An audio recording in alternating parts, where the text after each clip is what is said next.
Idilang napalabas sa bulan na iswati Oplan Ultimate Grass Cutter 2026.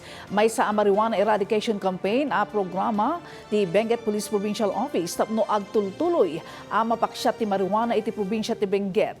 Nasarok talo ang lawas ni napalabas, kumusta nga tanti kampanya ti pulisya. Amun iti report ni Christine Bornolia sa Baway.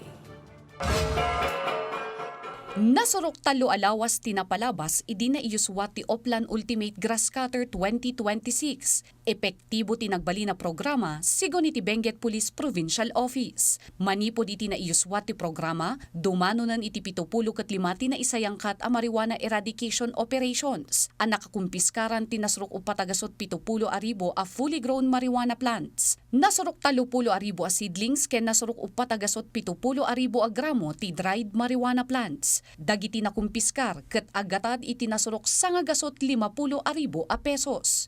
Idi saan pay anayuswat ti programa. Dumanon lang iti 40 ket siyam a marijuana eradication operations ti impatungpalda idi napalabas atawan iti kapada a bulan.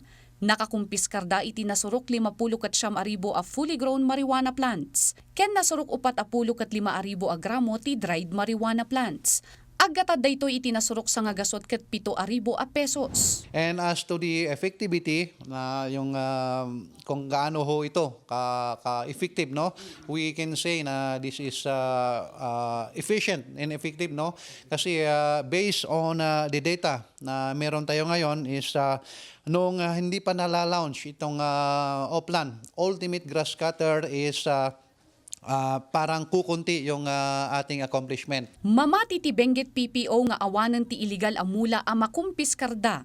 Lakit di agtultuloy a makitinulong dagiti LGUs, stakeholders, na dumaduma nga ahensya ken ti komunidad. Nang nangruna iti munisipyo ti Bakon, Kibungan ken Kapangan, akang runaan na pakakumkumpiskaran ti iligal a droga. Kabayata na impanamnama ti PDEA Cordillera ti suportada iti kampanya ti Benguet PPO tapno magibusanan ti iligal a droga iti probinsya. Gusto ko parating sa mga tao, lalo na yung mga drug personalities na ang PDEA, PNP, NBI, tsaka ibang agencies pa, ay pag-iibayuhin pa namin yung aming kampanya. Mas paiigtingin namin yung aming kampanya laban sa illegal drugs. Manumbalik po tayo doon sa legal na way of working, no? Legal way of making money, no? Lisanin po natin yung mga ganyang gawain. Babalik po tayo doon sa legal way. And we have to convince our youth, especially our kababayans, na mag-aral ng mabuti, no? Kasi ito yung parang nakikita natin na one of the ways on how we could alleviate yung poverty, no? Labanan yung kahirapan sa buhay. Christine Bornolia sa Baway para iti Pambansang TV, iti Baro a Pilipinas.